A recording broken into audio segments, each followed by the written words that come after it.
N'oubliez pas que vous êtes le temple de Dieu et que l'Esprit de Dieu habite en vous. Si quelqu'un détruit le temple de Dieu, Dieu le détruira. Car le temple de Dieu est sacré. Et ce temple, c'est vous. Que personne ne s'y trompe. Si quelqu'un parmi vous pense être un sage à la manière d'ici-bas, qu'il devienne fou pour devenir sage. Car la sagesse de ce monde est folie devant Dieu. L'Écriture le dit. C'est lui qui prend les sages au piège de leur propre habileté. Elle dit encore, le Seigneur connaît les raisonnements des sages. Ce n'est que du vent. Ainsi, il ne faut pas mettre son orgueil en des hommes dont on se réclame, car tout vous appartient.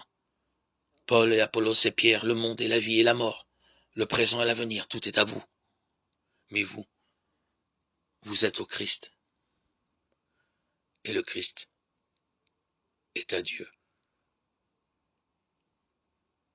1 Corinthiens 3, 16, 22.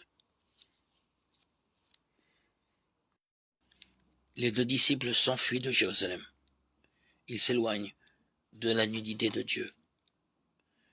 Ils sont scandalisés par l'échec du Messie en qui ils avaient espéré, et qui maintenant apparaît irrémédiablement vaincu, humilié. Même après le 3e jour, le mystère difficile de ceux qui quittent l'Église, des personnes qui, après s'être laissées illusionner par d'autres propositions, retiennent que désormais l'Église, leur Jérusalem, ne peut plus offrir quelque chose de significatif et d'important. Et alors ils s'en vont par les chemins seuls avec leurs désillusions.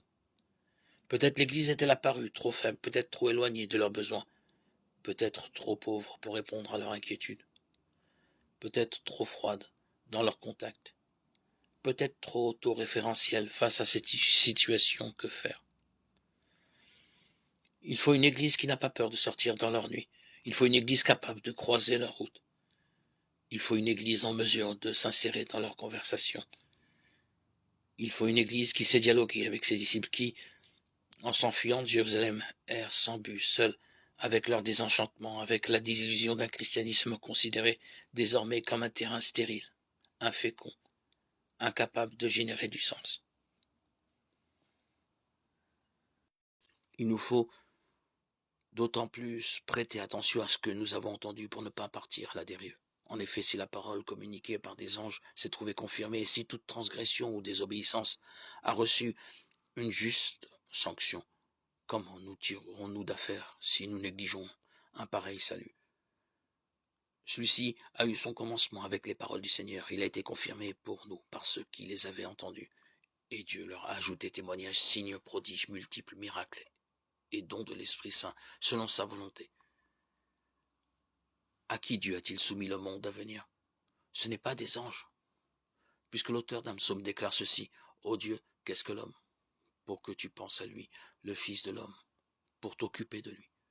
Tu l'as abaissé un peu au-dessous des anges, tu l'as couronné de gloire et d'honneur.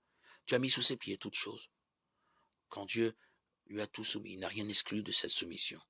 Cependant, en fait, nous ne voyons pas encore que tout lui soit soumis. Mais Jésus avait été abaissé un peu au-dessous des anges. Et maintenant, nous le voyons couronné de gloire et d'honneur à cause de sa passion, de sa mort. C'est donc, il a fait l'expérience de la mort. C'est par grâce de Dieu, pour le salut de tous. Lettre aux Hébreux 2, 1, 9.